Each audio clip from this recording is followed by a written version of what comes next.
Kaya, nagsimula ang lahat ng agawin ng mga bully ang merienda ng bida. Nakakainis, di ba? Sabi ng bida natin, hoy, hindi nyo basta-basta pwedeng kunin yan. Pero sabi ng babaeng bully, pare, apocalypse na. Kailangan mag-ipon. Tapos tinawag siyang walang kwenta. Ang sakit. Dahil sa desperasyon, nagmakaawa siyang ibalik ang tinapay niya. Pero sabi ng bully, hindi pwede, baguhan ka lang.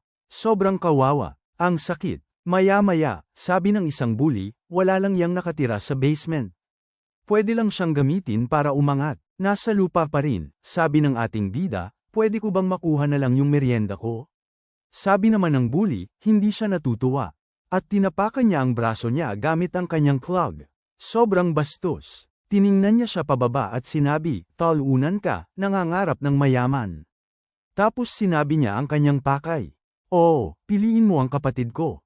Kaya lumayo ka kung ayaw mong maghirap habang buhay. Bagbog sarado, iniisip ng ating bida, Lin at Liu, pagsisisihan niyo ito.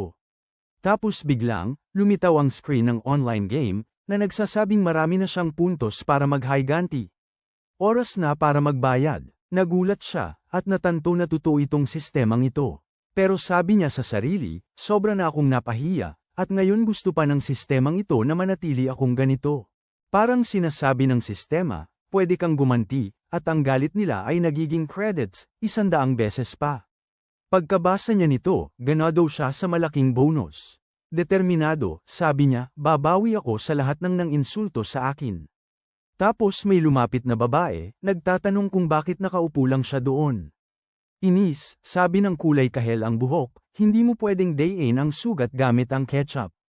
Pumagit na ang bida natin, binigyan siya ng isang balot, at sabi, mapagbigay ako ngayon. Nahiya si Chus, nagalit, at bam, dagdag credits para sa kanya. Totoo ang sistema. Pagkatapos magbigay ng iba pang bagay, tinanong niya kung sapat na at sabi, kung maganda ang panlasa mo, mas mataas ang makukuha mo. Akala ng babae na broke siya pero mapagbigay, at tinatanong kung talagang sa kanya ang mga gamit. Pagkaalis niya, kinukumpirma ng blonde, oo, at kung kailangan mo pa, sumigaw ka lang. Ang pagtingin nito sa kanya ay tumaas ng 20, iniisip na siya ay mapagbigay at medyo cute. Sa dagdag na pagtingin ito, nakakuha siya ng 58,000 credits. Dagdag pa, lahat ng regalo kay Chu ay babayaran. Jackpot! Nagdiriwang, pumunta siya sa loob ng gusali at nakita ang 2 pamilyar na mukha. Nakangisi, iniisip niya, online na naman ang ATM. Nakita ng babae si Chanyo at tinanong kung paano siya nakarating doon, nagbibiro tungkol sa problema sa elevator. Yung kulay pulang buhok parang nagsabi, hindi kayang talunin ng blondie yung Diyosa, pero ikaw parang, hindi takot kahit sira ang sapatos. Sumagot yung babae, huwag kang magsalita ng ganyan, hindi mo siya makukuha. Walang kibo, sabi niya, papalampasin ko na, level A siyang babae.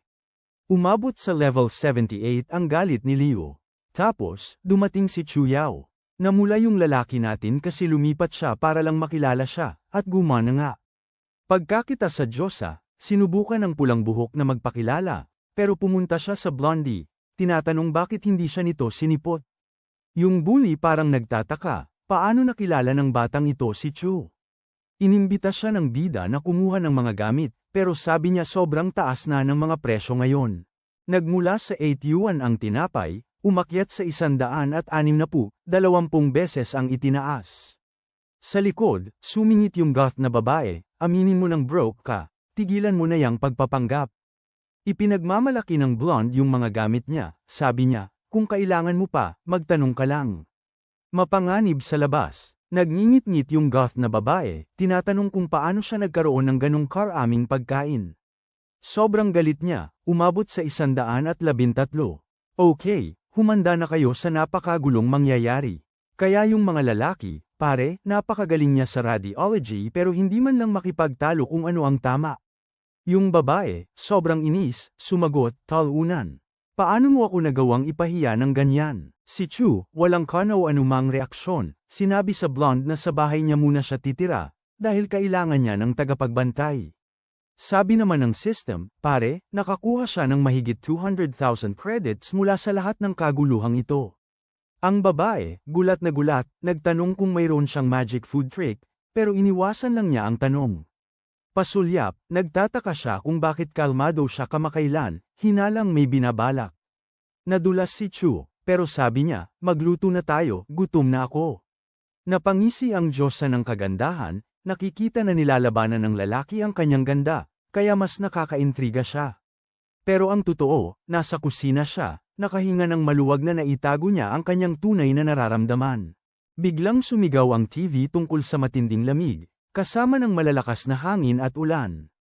Bumagsak ang mukha ng bida, napagtanto na ang katapusan ay nangangahulugang nakakabaliw na panahon, brownout, at kung ano-ano pa. Boom, nawala ng ilaw sa kusina.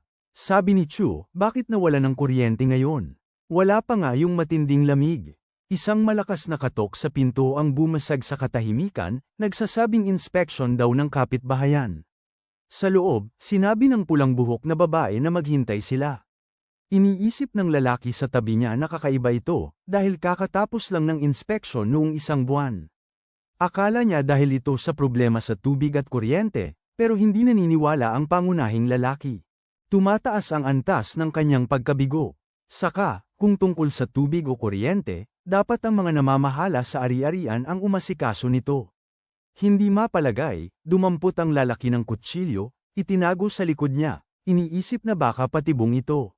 Sumisilip sa butas ng pinto, nakita niya ang mga kainahinalang tao na mukhang balisa. Nagpasya siyang huwag buksan ang pinto, sinasabi sa kanila na gambling na lang ang mga kapitbahay. Hindi siya pinansin, iginigiit ang karaniwang inspeksyon. Sa kabilang banda, wala silang kwentang pinagsasabi. Sinabi ni Chen Yu sa babae na tumayo sa likod niya, dahil kung wala siya, walang paraan para mapataas ang kanyang puntos. Naguguluhan, napansin niya na ang kanyang mga salita ay mas nagustuhan siya ni Chu Yaojia. Tapos, biglang bumukas ang mga pinto. Hindi man lang natakot, mukhang mahirap ang laban. Sila'y sumugod papasok, balak kunin lahat ng gamit niya para mabuhay. Sabi ni Chen Yu, alay yan para sa yumaong miyembro ng pamilya, pero walang pakialam ang babae. Inis na inis, hindi niya hahayaan na kunin nila ang pagkain niya. May hawak na kutsilyo sa bawat kamay, binabalaan niya ang mga magnanakaw. Lahat ay natakot nang hiwain niya ang leeg ng babae. Kung gusto nila ang mga panustos niya, kailangan muna siyang lampasan.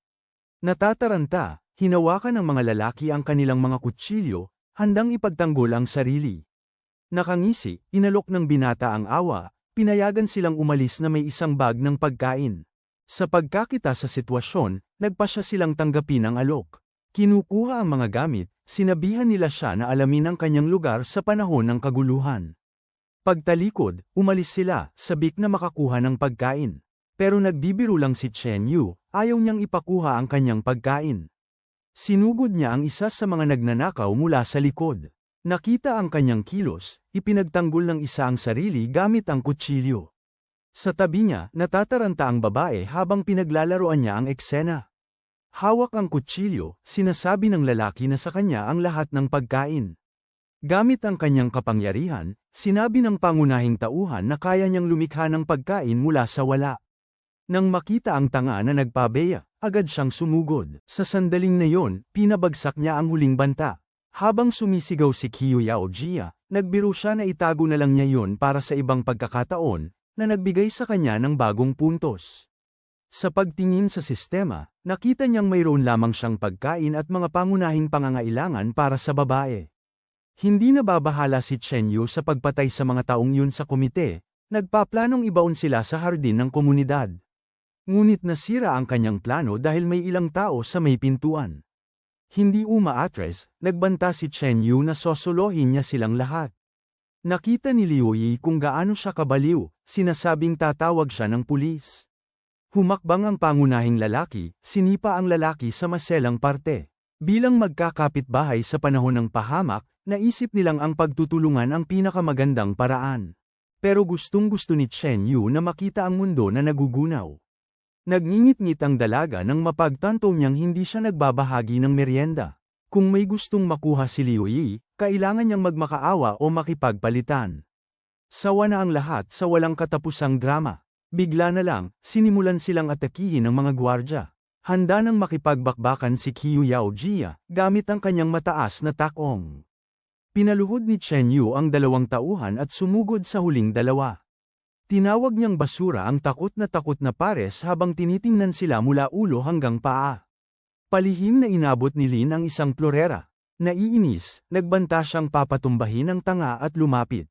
Pero masyadong matalas si Chen Yu at nakita silang gumalaw. Bumagsak ang plorera sa sahig at nagkabasag-basag. Pagkatapos ilabas si Young Master Lin, nangako siyang didisiplinahin niya ang kanyang asawa at kapatid. Natakot ang dalaga nang makita ang walang buhay na katawan. Agad niyang inamin na siya ay nagkamali at gagawin ang kahit anong gusto ng bida. Pinalaya siya nito at sinabihan si Liu Yi na umalis na. Nagbiro si Qiu Yaojia na may kahinaan pa rin ang bida sa babaeng pinakawalan niya.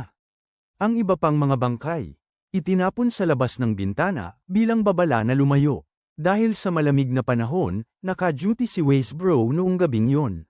Biglang may sumigaw tungkol sa mga bangkay sa kung saan-saan. Natakot si Wei nang makita ang kanyang kapatid sa mga napatay. Wala siyang ideya kung paano nangyari. Sawi si Young Master Lin, nakahandusay ang katawan sa lupa. Bumagsak ang tila ulan ng mga bangkay sa kalye, kaya nagtakbuhan ang mga tao sa takot. Ang tanging nagawa ni Wei ay mawalan ng malay. Pagkatapos itapon ang mga katawan, nagtanong si Qiu Yaojia kung ano ang susunod bago dumating ang matinding lamig. Kalmado, naghanda ng mainit na pagkain ang bida bago tingnan ang sitwasyon. Ipinakita ng sistema na ang 200,000 puntos ay magbubukas ng bagong gamit sa tindahan. Tuwang-tuwa si Chen Yu na matikman ng babae ang luto niya. Nagulat siya, nakaramdam ng pagkabahay kahit sa gitna ng apokalipsis. Ngunit walang oras si Chen Yu para kumain, naghahanda para sa matinding lamig. Nakakuha siya ng mas maraming puntos kay Qiu Yao, umabot sa 273,000. Sa labas, tinutulungan ng mga tao ang kapatid ni Wei, na walang malay. Nang makita ni Chen Yu na nanunood, hindi natuwa ang bata na makita siyang muli. Nagtanong ang bida kung sila ba ay kinakausap siya. Pagkatapos ng biro, sinampal niya ang batang mapangahas. Gumastos si Chen Yu ng 100,000 credits para palakasin ang kanyang stats, perpekto para harapin ang mga pasaway. Habang nanunood, namangha ang lalaki sa biglang lakas ng bida. Nakaluhod, nagmakaawa siya ng awa, sinasabing limitado ang mga pagpipilian sa panahon ng apokalipsis. Nangako ang batang nasa lupa na hindi na magbibiro at tutulong kung kailangan. Pinag-isipan ng bayani ang kalagayan ng magkapatid. Pinagpapawisan ng malamig, naghintay sila sa desisyon ni Chen Yu. Nagtataka, itinanong niya kung bakit walang tubig at kuryente. Ipinaliwanag nila na putol ang buong gusali, at nagbahay-bahay sila, kumukuha ng mga supply. Inutusan ni Chen Yu na ibalik ang mga serbisyo at dalhin si Lin Beiwei, nangangako ng proteksyon. Sa sopa, nagising ang kapatid ni Wei habang nagpapakasaya ang mga lalaki sa masarap na pagkain. Wala siyang kam-alay-malay kung nasaan siya. Nang makita ang noodles, nagtaka siya tungkol sa taguan ng supply. Si Chen Yu, ang dalubhasa sa pagkain, ay naghintay na magising si Wei. Inis, hindi niya makapaniwala na tinatawag ng kapatid niya ang isang estranghero na kuya para lang sa noodles. Sinabi niya na kahit mabait si Chen Yu, hindi niya hahayaan na ibigay ng kanyang kapatid si Yi. Kahit para sa isang mangkok ng pansit, tumanggi siyang kumain. Tumindi ang galit niya hanggang sa itinapon niya ang pagkain. Gusto ni Wei na pilitin siyang pakainin ng pansit, o gagantay raw ang kanyang kapatid. Dahan-dahan, inilapag niya ang kanyang lalagyan ng pagkain sa mesa at mahigpit na hinawakan ang kanyang braso. Hindi na tinag, itinapon niya ito palabas ng kanyang apartment. Labis na nag-alala si Qiu Yaoji na iwanan ng isang babae sa labas sa ginaw, sino ba ang gagawa nun? Pero si Chen Yu, ayos lang sa kanya, hindi siya nag-abala. Nakatayo lang doon si Wei, nagtataka na kayang iwanan ng lalaki ang babae sa hallway. Tumingin siya sa paligid, at tama nga, sumugod na ang taglamig na may kasamang nyebe. Kumakatok sa pinto, ipinangako niya kay Chen Yu na ililigtas siya ng kanyang kapatid kung magbubukas ito. Pero, biglang baliktad, wala na ang kapatid niya, parang malamig na bangkay. Pinatay na pala ni Chen Yu si Young Master Lin, walang awa. Pero yung babae, kumbinsido siyang okay pa ang kapatid niya. Tapos, bigla na lang, isang babae na nakasuot ng winter coat ang nagbukas ng pinto at pinapasok si Wei. Si Qiu Yaoji, na sumisilip sa pinto, ay nag-aalala na baka labanan sila ni Liu Yi sa tulong ni Lin Beiwei. Sabi nung isa, bakit hindi natin tulungan yung kapatid ni Wei? Nahihirapan siya. Sumugod si Wei sa yakap ng kaibigan niya, kailangan niya ng matinding ginhawa. Samantala, binabalak ni Chen Yu ang susunod niyang gagawin. May diskarte at ganyan. Biglang, may ingay sa pinto. May paparating. Nakakakaba. May nagsabing buti na lang at alam ni Yi kung kailan magpahinga. May isang boses na nagsabing papasukin si Chen Yu, giniginaw at nagugutom siya. Nakaluhod yung babae, nagmamakaawa, nakakapit sa damit niya, parang desperada. Sinabi nung babae kay Yi na wag siyang gamaya doon. Noodles lang naman yun. Agad-agad, sinabi niya sa babae na lumayo. Kung maaari, agad-agad. Patuloy na nagmamakaawa ang babae, sinasabing kasalanan niya ang lahat. Magiging tapat na raw siya. Pero ang lalaki, hindi siya naniniwala. Kahit kaunti. Sabi ng kaibigan niya, siguro naman may ibang paraan para malutas ang gulo na ito. Ang babaeng may gusot na buhok ay nawawalan na ng kontrol, sinisisi ang yumaong kapatid ng kaibigan dahil walang supply. Nagulat ang babae nang marinig na kung wala ang pera ng kapatid niya, iniwan na sana ni si Chen Yu. Para sa kanya, ang babae at ang kapatid niya ay walang kwenta, karapat-dapat sa nangyari sa kanila. Umiinit ang sitwasyon, parang mga asong nagtataholan. Bago pa lumala, nagbitaw ng 2 bomba ang lalaki. Itinuro si Yi, sinabihan siyang kumalma at huwag maging halimaw. Itinuro ang isa pa, ibinunyag niyang pinatay niya ang kapatid nito, at hindi pa niya alam. Umabot sa 578 ang galit niya, at ipinangako niyang pababagsakin si Chen Yu. Bago pa siya makalapit, sinarado nito ng malakas ang pinto. Pagkatapos ng lahat, patuloy pa ring tumataas ang galit niya, may halong matinding lungkot at pagkabigo. Pagkaalis sa gulo, napagtanto niyang astig ang babae, at talagang matapang.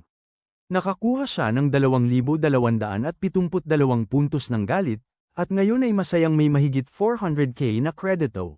Nagliwanag ang mukha niya, napagtanto na nananalo siya, mga babaeng nabigo na may jackpot. Ang kanyang mga tauhan, lubos na naguguluhan sa kanyang nakakatakot na mga tawa. Galak na galak, inanunsyo ng boss na magpapakasaya sila ng husto mamayang gabi, libre niya ang inumin. Ngunit may naamoy siyang kakaiba, isang kakaibang pakiramdam sa hangin. Sabi ni Chu Yaoji, ang weird na nawala na naman ng kuryente, at walang may maiinit na damit. Siguro, sobrang bumababa ang temperatura kaya nasira ang mga sirkito, hindi kasalanan ng komite. Una sa lahat, hindi kailangang magpanik, mayroon pa silang gas para manatiling mainit. Sinuri niya ang sistema, nakita niyang kailangan niya ng 500k credits para ma-unlock ang mga bagong gamit sa tindahan.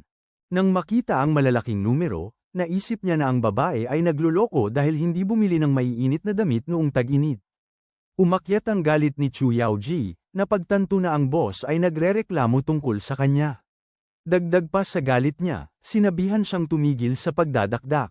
Tiyak na bumibili siya ng kumot noong tag-init.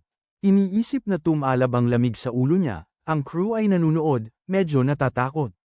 Tinitigan ng babae na may 523 puntos ng galit, sinasabing nagyelo na ang utak ng lalaki. Sa gitna ng kaguluhan, napagtanto ng lalaki na nakakaipon siya ng mas maraming system points. Handa ng sumugal, mayroon siyang higit sa 519k credits, nagbubukas ng bagong kategorya. Hindi pa rin nawawala ang galit ni Chu Yaoji, sinasabing hindi nila siya dapat maliitin dahil lang mayroon siyang mga kagamitan. Samantala, patuloy pa rin sa pag-ipon ng puntos ang lalaki, at halos makuha na niya ang pinakamataas na premyo. Tapos biglang, bumalik ang kuryente, at nakaligtas sila. Pagkatapos gumastos ng 100k na credits, nasiguro niya ang pambayad sa mga gastusin niya sa loob ng kalahating taon sa isang bagsakan. Gamit ang megaphone, isinigaw niya ang kanyang planong paghihiganti para marinig ng lahat ng pinagtaksilang asawa at matatakuting biyenan. Sa loob ng gusali, may mga taong sinasabing isa siyang malaking hanggal at pinagtatawanan siya. Ipinapakita ng sistema na mabilis na tumataas ang kanyang mga puntos ng puot, na nakakatuwa para sa ating bida. Yan ang kilig ng biglaang pagyaman, babe. Samantala, akala ng kanyang mga kasamahan ay tuluyan ng nablangko ang utak niya.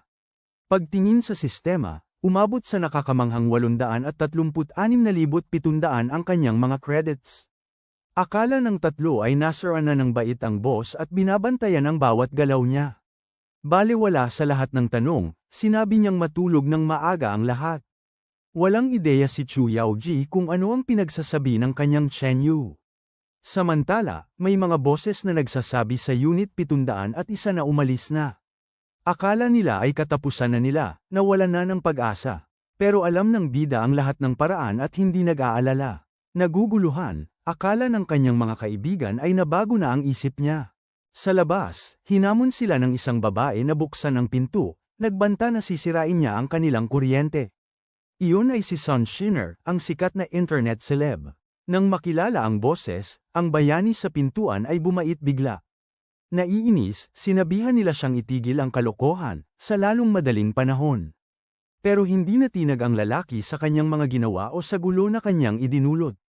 Sobrang inis, nagpa siya ang lalaki na sirain ang kuryente. Hawak ang martilyo, ibinuhos niya ang lahat ng kanyang galit dito. Pinanood ng bayani ang eksena na parang isang pelikula, walang ginawa. Nagbabala si Sun Shiner na ito ang mangyayari kapag ginalit mo sila. Nang sandaling yon, ngumisi ng misteryoso ang binata. Itinaas ang kamay niya at inilagay ang mga daliri sa tamang posisyon. Biglang, halos agad na naayos ang UP-Uping power box. Gulat na gulat ang lahat sa nangyari. Kinantsawan niya ang some-iron nito, sinasabing mahina ito at hindi kumakain ng sapat. Hindi nagpatalo, kinuha ulit niya ang kanyang martilyo at pinukpok ang power box. Dahil lubos na itong nasira, akala niya ay wala na itong pag-asa. Mabilis na nagbago ang mukha niya nang makita niyang bumalik sa normal ang power box. Para sa bida, isa pa rin siyang mahina. Nang marinig ang kanyang mga salita, nagpukol ng nagngangalit na tingin ang lalaki sa bida. Itinaas ang kanyang martilyo, naghanda siyang unahin si Chen Yu. Sa kanyang pagsugod, mabilis na umiwas ang bayani sa gilid. Itinukod ang kanyang paa, natisod ang lalaki sa sarili niyang mga paa. Lumikha ng perpektong pagkakataon para sipain siya sa maselang parte ng kanyang katawan. Ipinakita ng pawis sa mukha ng lalaki ang kanyang matinding sakit. Mula noon, makikilala na siya bilang prinsipe ng kawalan. Nagngangalit, nagbabala ang babae na kahit may kapangyarihan siya, mauubusan siya ng pagkain at kailangang mamili. Hindi siya nakinig, hindi niya inisip na malaking bagay yun. Nang marinig na malaking influencer siya, hindi siya natakot at nag-alok ng pagkain para magdiwang. Nakikita ang nangyayari, lalong nagdesperado ang dalawa, na pagtantong nasa bayani na ang lahat. Sa paglaki ng galit niya, hindi makapaniwala si Sun Shiner na ginawa niyang pagkain ang lahat. Kahit ang isang influencer na may milyon-milyong tagahanga ay walang ganoong kapangyarihan. Habang may hawak na pagkain ang kanyang mga kasamahan, patuloy na nakakatanggap ng banta ang bayani. Bigla, bumuhos ang ulan ng itlog sa kanyang mga kalaban. Iminungkahi ng lalaki na itigil na agad ng bata ang ganoong pag-uugali.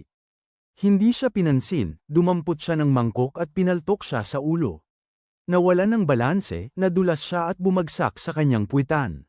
Pagkatapos gumawa ng malaking eksena, sinabi niya sa kanyang mga kasamahan na pumasok sa apartment. Ngayon ang kanilang layunin ay pabagsakin si Chen Yu, gaano man katagal. Nang marinig ang malakas na kalabog sa pinto, alam nilang hindi magtatagal at masisira na ito. Sinusuri ang sistema, nagpa siya ang mandirigma na buksan ng isang bagong kategorya gamit ang kanyang mga puntos. Napadako ang kanyang mga mata sa notification para sa nabuksang kategorya ng damit. Sa labas, bumubuhos ang malakas na ulan. Napansin ni Xu Yaoji na paparating na ang asidikong ulan, at naisip ng lalaki na perpekto itong oras para maglakad-lakad. Ipinatong ang kamay sa balikat ng kanyang kaibigan, sinabi niyang may potensyal ang binata. Iniabot ang isang jacket na balahibo, nag-aya siyang galugarin ang lugar ng magkasama. Tuwang-tuwa, patuloy na nagtatanong ang bata sa amo, iniisip na baka may pinamumuno ang lihim na grupo ito. Binuksan niya ang pinto, humarap sa mga taong nakita niya kanina. Tinulak niya ng bahagya ang influencer, sinasabi sa kanya na huwag hamarang sa daan. Halata ang galit ng babae nang mapagtanto niyang hindi niya ginagalang ang isang influencer na may milyon-milyong tagahanga. Naghahanap ng makakain, sinubukan ni Zhao Tian na isisi sa babae ang lahat ng kaguluhan kanina. Napagtanto niyang gusto nitong makipagkaibigan sa isang lalaking may kapangyarihan, lalong nainis ang influencer. Desidido, nag-alok siyang sumama kay Chen Yu, hinihiling sa kanya na imbitahan siya sa bahay, Nangangako ng masarap na pagkain at inumin. Walang pag-aalinlangan, sinampal siya ng lalaki. Hindi niya makapaniwala na nagawa niyang ikumpara siya sa isang ordinaryong lalaki. Sa nagbabantang tono, binabalaan niya ito na huwag nang ulitin yun. Dahil wala na siyang kinatatakutan, kahit na ang mga tagasunod nito, sinampal niya ulit ito. Galit na galit, hindi maintindihan ni Son Shenner kung bakit siya lang ang hindi nagtatangkang magpakitang gilas sa kanya tulad ng iba.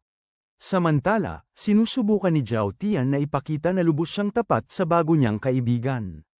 Pero nauwi ito sa pagkasuntok ng sidekick na bughaw ang buhok. Nang makita ang gulo, tumingin-tingin si Chen Yu sa paligid. Isang boses ang sumigaw sa isang tao. Nakaupo sa lupa, mukhang giniginaw si Wei.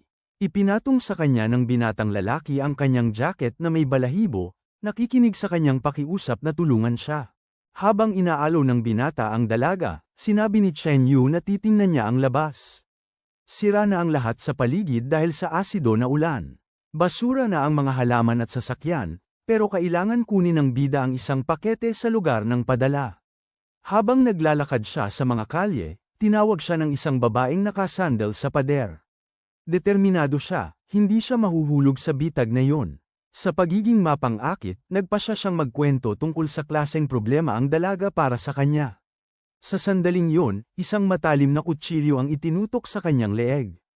Nagbabanta sa mandirigma, inutusan siya nito na maghubad agad. Pero sinubukan niya ang lahat ng paraan para makaalis sa gulo na yon, na lalong ikinainis ng babae.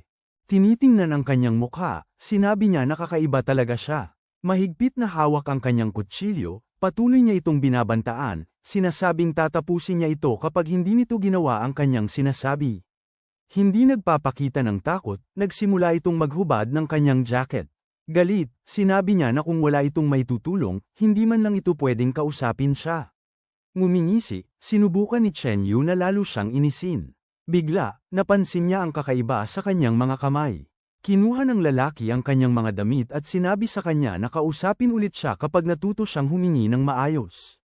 Tinitingnan ang kanyang mga kamay, napagtanto ng babae na nawala ng tuluyan ang mga damit. Habang tumataas ang galit niya, sumugod siya sa bayani dala ang kutsilyo. Pero mas mabilis ito at hinawakan ang braso niya ng buong lakas.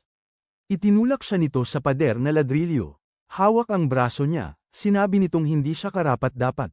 Habang sinasabi niyang kung wala ang mga gamit na yon, ginamit lang ni Chen ang dami, mga buhay na walang halaga sa panahon ng apokalipsis. Binigyan niya ito ng misyon, hinihiling sa kanya na puntahan ang ospital ng lungsod, at gagantimpalaan siya ng 2 pakete ng noodles. Sapat na ang pagkain yun para maging labis siyang mapagpasalamat, dahil ang mga langgam ay langgam lamang. Hindi matanggap ang lahat ng pang-aapi na yon, sinuntok siya ng bayani sa mukha. Sa ilalim ng ulan, hinawakan niya ang kanyang mukhang pasa dahil sa sampal. Tila sumasabog na ang galit niya. Pero parang hindi naririnig ng lalaki ang pagrereklamo niya. Habang bumabagsak ang ulan na parang asido, tinatawag niya si Chen Yu. Tumalikod ito at ibinigay ang kanyang address, na nagtitiwala na hindi siya magkakaroon ng lakas ng loob na magpakita. Sa sandaling yun, naiisip niya na kukunin niya ang kanyang mga kailangan at pagbabayaran siya sa lahat. Pag-uwi niya, may dala siyang pakete sa kanyang mga kamay. Nakaupo sa sahig, naghihintay ang influencer na sumulpot si Chen Yu. Sa desperasyon, hinawakan niya ang mga binti nito at nagmakaawa na tanggapin siya, nangangako na tutuparan ang lahat ng kanyang hiling. Nang mapagtanto niya na walang limitasyon ang kanyang mga gamit, biglang nagbago ang kanyang pagtingin. Sabi ni Sun Center, napakawalang alam daw niya noon, pero ngayon, magiging pag-aari siya ng bida. Pagpasok sa loob, sinabi sa kanya na maligo dahil ayaw niyang madumihan ang sahig niya. Ipinapakita ng sistema na lahat ng pera at kagamitang ginastos sa influencer ay babayaran ng 100 beses para sa imbakan. Ang susunod na kategorya, Fruit Superpower, ay magbubukas kapag umabot sa 3 milyong credits. Hindi makapaniwala si Chu Yaojia na pinagkagastusan niya ang isang simpleng pakete, pero sabi ng boss niya, dapat niya itong kunin. Pagtalikod niya, nagbabala siya na hindi niya kailanman sinabi na gusto niyang pakasalan ang pangunahing lalaki. Pagbukas ng pakete, nakita niya ang isang teddy bear. Pabirong sabi ni A. Chow, hindi niya alam na may malambot palang puso ang boss. Inaalalayan ng bata sa batok, nagtungo silang dalawa para matulog, iniwan ang pangunahing silid para kay Chen Yu. Sa sandaling yon, parang may lindol. Isang boses ang nagbanta kay Chen Yu mula sa labas ng pinto, sinasabing tatapusin siya ngayong gabi. Nang makita ang lahat na nakatingin sa kanya, sinabi ng boss na wala siyang ginagawa. Naiinis, sinabi niya sa lahat na matulog agad. Nakakaramdam ng sakit ng ulo, napagtanto ng bida na hindi siya makakatulog ng maayos ngayong gabi, imposible. Nagpapahinga sa sala, sinabi niya na kung mabubuksan ng babae ang pintong iyon, ibibigay niya ang kanyang badge bilang pinuno ng base. Totoo, siga ang tropa niya, gustong-gusto ang pinuno. Sabi ni Sunshiner, may sikreto raw ang mga nakatatanda. Dagdag pa, sobra ang kanyang impluwensya, talagang mataas, walang duda. Pinapatahimik ni Wei yung dalawa, sabay tapik sa ulo, parang nagbibiro lang. Sumisimsim ng tsaa, malalim ang iniisip ng bida, parang, kung ano ka, yun din ang mga kasama mo, gets mo. Iniisip ni Chu Yaoji kung papayagan kaya nilang gisingin ng isang babae ang buong kanto, kahit lampas na sa oras ng tulog. Inis, sabi ng mandirigma, nung tinangkang paalisan ng Notre Dame ang mapulang buhok, sinuportahan niya ito hanggang dulo. Sumisiklab ang galit niya tuwing nagsasalita ang pinuno. Pagdating sa pinto, pinindot niya ang code. Sa labas, may baril na nakatutok sa kanya ang babae. Nakatutok itong mabuti, sinabi niya, paputok ang utak mo, literal. Ang pagpipilian niya ay, alisin siya o tumigil at habulin ang kanyang mga pangarap. Pero, hindi pa siya handang kalimutan ang kanyang plano ng paghihiganti. Noon din, napagtanto ng mandirigma, nakaharap niya ang isang totoong siga. Isinara niyang muli ang pinto, iniisip pa rin ang napakalakas na pagpigil ni Chen Yu. Sumuko na siya, sinabi niya, papalusutin kita ngayon, pero sa susunod, tapos ka na. Binuksan ang pinto na kalmado, sinabi ni Chen Yu, tapat ako sa aking salita. Sumama ka na sa akin, mas makakabuti yan. Pero wala siyang panahon sa sinasabi niya at sinuntok niya ito sa mukha. Sa loob, naghihintay si Chu Yaoji na may noodles at maraming karne. Sobrang gulat sa dami ng gamit ni Chen Yu para sa katapusan ng mundo, sabi niya, paano to nangyari? Sa sandaling yun, lumapit ang babaeng blonde sa MC, at sinabing nagugutom siya. Naiinis, sabi ng lalaki, kalma lang, sagot ka ni kuya. Tuwang-tuwa siya nang marinig ito at yamakap sa kanya. Samantala, tinanong ng babaeng kulay pula ang buhok si Lin kung nagmamadali siyang pumunta sa ospital sa lungsod dahil masama ang pakiramdam niya. Sabi naman ng babaeng maikli ang buhok, walang oras para magkwentuhan, kailangan makarating doon bago sumikat ang araw. Sige, nagluluto nga yung bida, pero kinaladkad siya ni Lin palabas sa pamamagitan ng tainga. Habang kinakaladkad siya, sabi niya, babalik ako agad. Tapos yung babaeng pula ang buhok, sabi niya, mag-ingat ka. Nakahiga sa sopa, yung matapang na babae, sabi niya, walang alala, matagal mamatay ang masasamang damo, at matibay siya. Sa labas, yung babaeng maikli ang buhok, sabi niya, gumagana pa ba tong motor na ta? Nakangisi, sabi ni Chen, oo, kaya ng baby na ta ang kahit ano. Inis, sabi ni Lin, nakalimutan mo na ba ang ebolusyon? Sira na yung baterya. Pagkarinig nito, sabi nung blonde, naniniwala ka sa liwanag. Walang atubili, sinuntok niya agad yung isa. Sumisigaw siya, sabi niya, baliw na siguro ako, nagtitiwala sa isang pasakal na katulad mo. Pero pinaandar ng bida ang motor at sinabihan siyang sumakay. Gulat na gulat siya, sabi niya, bakit hindi kinakalawang tong motor sa ulan? Sabi ni Yu, ang balahibo kong jacket, humaharang sa asidong ulan. Pati sa motor. Pagkatapos niyan, sabi niya, kumapit ka ng mahigpit, sasabak tayo sa isang nakakabaliw na biyahe sa gitna ng apokalipsis. Iniisip ni Joe, ang sigla ng lalaking to sa apokalipsis. Siya kaya yung tagapagligtas na binanggit ni Papa? Bigla, sabi ng sistema, nadagdagan ang pagmamahal ni Joe ng 10 puntos pagkatapos ng panalong pag-ibig. Ang MC ay may balanse na 2,210,000 at 10,000 puntos. Sabi nung bata, parang, ibigay mo na yang armas para mapaganda. Nagulat yung babaeng maikli ang buhok na kaya niyang gawing mas malakas ang armas. Sa isip nung blonde, parang, 100x na balikbayad, at dagdag pa ang pagtingin nung babae, panalo. Maya-maya, dumating sila sa lugar at pinigilan ng isang bantay. Sabi ni Lei, "Hey, ako ta." Pero sabi nung lalaki, "Wala akong pakialam." Sabi nung matanda, "Siguradong maraming mikrobyo yang daladala dahil sa itsura niya." Sumingit si Chun, sinasabihan yung bantay na tumigil sa kalokohan. Sabi nung matanda, "Matalas ang dila ah." Biglang sinuntok nung bida yung bantay, bumagsak ito. Sabi nung blonde, "Siguro glycerin enemy yan." Tapos sabi niya dapat daw magpanggap yung lalaki na parang ipakakain sa kanyan. Biglang, sumulpot ang isang grupo ng mga gwardya. Handa na ang armas ni Yu, sinasabing ipapakita niya kung anong kaya ng isang magaling sa crossfire. Pinaputukan niya ang mga gwardya, at isa-isang bumagsak, yung isa pa nga nagmamakaawa. Sinuntok lang siya ng main dude gamit ang armas niya, walang masyadong nangyari. Pumasok sila sa loob, at tinatawag ni Joe si Old Shin. Tinawag siya ng matanda na Little Rose at nagtataka kung paano siya nakarating doon sa kabila ng asido sa labas. Inis siyang sinabihan na kumalma at tinanong kung kamusta na ang eksperimento. Samantala, sinusubukan ng lalaki na patanjin sa kanya ang nurse. Hinayla ng kaibigan niya ang kanyang tainga, sinasabing naghahanap siya ng gulo. Sumingit ang nurse, sinasabing nagsisimula pa lang ang katapusan ng mundo at ang kaligtasan ang mahalaga ngayon. Shin lang. Hindi raw maraming kabataan ang kasing galing ni Chong Wei, at sabi ng babae maraming siyang koneksyon at kaya.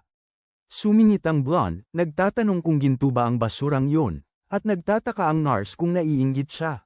Sabi niya na kay Chong Wei niya ang lahat at sinasabing sinusubukan lang na mapalapit ang binata sa kapatid niya para sa mga ito. Sabi ng blonde, "Pareho kayong dalawa." Nagbibiro si Lei na bumibili pa raw si Chun ng pansit sa bahay, hindi lang tinapay. Hindi makapaniwala ang nurse, sinasabing limitado ang mga kagamitan at inimbak lahat ng mga boss. Sabi naman ng blonde, "Nasa nakaraan ka pa." Tanong ng matanda kung ang kasama ng bida ay gobyerno ba o negosyante, at sabi niya, "Hindi." Sabi ng babaeng nakapink sa kanyang lolo na tumigil na sa pagtatanong, sinasabing gulo lang ang binibigay ng lalaki. Sinubukan siyang suportahan ni Lei, pero sabi ng kanyang kapatid na selos lang siya kasi hindi siya pinili ni Chong Wei. Biglaan, sinampal ni Chun ang nurse, na nagpataas ng kanyang galit ng 558 puntos. Paulit-ulit siyang sinasampal, lalo siyang nagagalit. Sa lupa, sinasabi niyang kasama ni Chong Wei niya ang grupo ng Hao Wei, pero walang pakialam ang pinuno. Tapos, dumating ang lalaki, at sinabi ng asawa niya ang totoo. Galit siya, nagtatanong kung sino ang gumawa nito sa asawa niya, at itinuro niya ang blonde. Iniutos ng asawa niya sa mga tauhan niya na bugbugin ang bata, pero nasaktan ang mga kamay nila sa pagsuntok sa kanya. Ang nurse, galit na galit, sinabihan silang tapusin na ang bata. Kumuha ng kutsilyo ang isa, pero sinipa ito ni Chun na parang hari. Naiinis ang pinuno, sinabihan ng mga tauhan niyang walang silbi. Sinabi ni Lei kay Chong Wei na lumapit lang siya sa kapatid niya para sa datos ng eksperimento. Hindi sumasang-ayon ng nurse, sinasabing mahal talaga siya ng asawa niya. Inagaw ng lalaki ang datos, sinabing ibibigay niya ito kung palalayain sila. Hindi makapaniwala ang babae na ganun ang ugali ng bata. Sabi ng leader, "Ayos." Tinawag ng nurse na duwag ang bata. Hindi nakakagulat, kasama niya ang ate niya. Sa likod, nagngangalit ang nakababatang kapatid, nagpaplanong harapin si Chunyu kung makakaligtas sila. Sa hawak na papeles, sabi ng leader, malaya na sila. Nakangisi si Joe, sinasabing hindi siya umiibig, at dati pa silang ganyan ng asawa niya. Sabi ng babae, hindi lahat ng tao ay para sa kayamanan, at sinimulan siyang uyam-uyamin ng lalaki. Inis na nagpakiusap ang nurse sa kanyang asawa na kumilos, at muli niyang pinadala ang kanyang mga tauhan. Humingi ng pahinga ang pangunahing lalaki. Iniisip ng babae kung natatakot siya, pero sabi niya ay hindi na siya nakaramdam ng takot mula nang dumating ang pagbagsak. Tapos na si Joe Chang, sinasabing nasa kanila ang datos ng eksperimento, at hindi na magmamagaling ang bata. Ipinakita ng pangunahing lalaki na nawala na sa grupo ang datos. Gulat ang pinuno, at inutusan ng kanyang asawa ang mga tauhan na ayusin ito. Sinimulan ni Chun na sunugin ang mga file, sinasabihan ng lahat na kumalma. Nagpanik ang grupo, at iginapos sila ng blonde. Nagngangalit si Lei, nagtatanong kung alam ba ng bata ang ginagawa niya dahil napakahalaga ng mga file. Hinawakan niya ang balikat niya, tinatanong kung naniniwala siya sa liwanag, at sumagot siya ng oo. Tumawa ang bata, sinasabing naniniwala siya sa isang bagay na napakagulo, kaya lalo siyang nagalit. Sabi ng sistema ay umabot na sa 4,675 puntos ng galit, ipinagpalit sa pribadong tago ng host na 469,000. Sinabi ng lalaking leader sa kanyang kaibigan na huwag mag-alala. Sagot na niya ang buong eksperimento sa genetika. Isang matandang lalaki, labis na nagtataka, ang nagtanong kung ang batang lalaki ay isang dalubhasa sa medisina.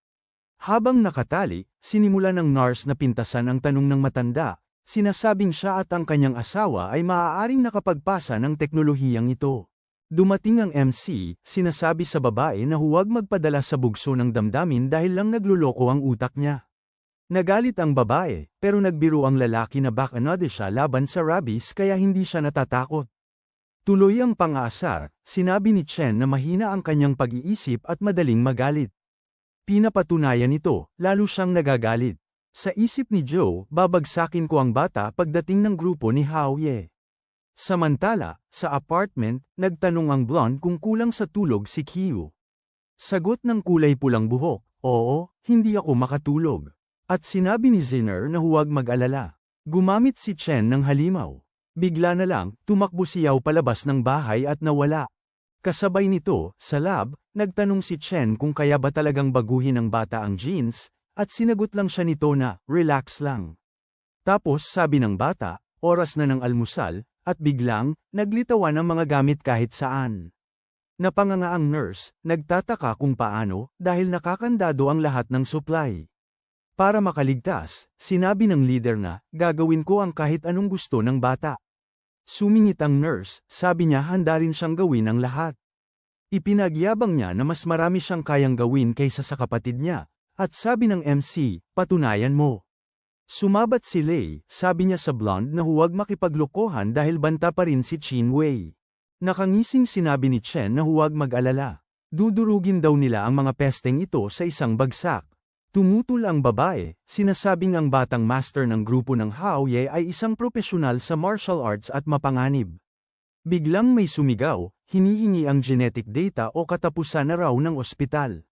Nagbabala ang lalaking kulay ube ang buhok na mayroon silang 30 segundo. Nagtanong ang batang kulay berde ang buhok kung bakit hindi na lang sila sumugod. Sabi ng batang lalaki, gusto mo bang matulad sa kanila? At sinabing inaasikaso na ito ni Supervisor Lee, at idinagdag na magmumukha silang mahihina. Tinawag siyang tanga ng ikatlong hepe.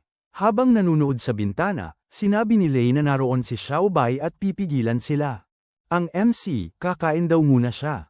Iniwanan niya ang kasama niya na nagngingit-ngit dahil lampas na sa almusal, at ang galit nito ay biglang tumaas ng 245 puntos. Sabi ni Old Shin, kailangan daw siya ni Xiao dahil sira na ang data, at paalisin niya sila para makaalis ang dalawa. Nakatali, humihingi ng kalayaan ang pinuno, pero sinipa lang siya sa mukha ng MC, parang wala lang. Sumisigaw ang nurse para sa young master, sinasabing nasa third floor lab siya. Nang marinig ito, sabi ng batang kulay berde, boses daw ni Miao Er yun at kailangan nila siyang iligtas. Pero sinampal lang ng third master ang tauhan niya at nag-utos ng pampasabog. Sumulpot ang MC, sinasabing napakabilis magdesisyon ng young master ng Hao Ye Group. Galit na galit, inutusan ng pinuno ng Hao Ye ang bata na sabihan ang kanyang amo na ibigay ang data o humanda sa kapahamakan. Naguguluhan ang blonde. Sabi ng pangatlong master, 3 lang sadyang ang kayang mag-isang lumaban sa napakaraming tao. Pero sabi ng bida, ako yun, at sinuntok siya ng boss. Mabilis na umatras ang MC, at sabi ng bata, ang pagyayabang sa panahon ng apocalypse ay walang kwenta. May diing titig, tanong ng lalaking kulay ube ang buhok kung gusto pang mabuhay ng binata. Samantala, sabi ni Joe Lei tutulungan niya ang kanyang kaibigan, pero sabi ni matandang Chin huwag gamitin ang hindi pangkaraniwang Joe at hindi niya sasayangin ang buhay niya. Inutusan ng pinuno ang matanda na baguhin ang data, at sinabi ng nurse sa kapatid niya na kalma lang at aminin ang pagkakamali niya.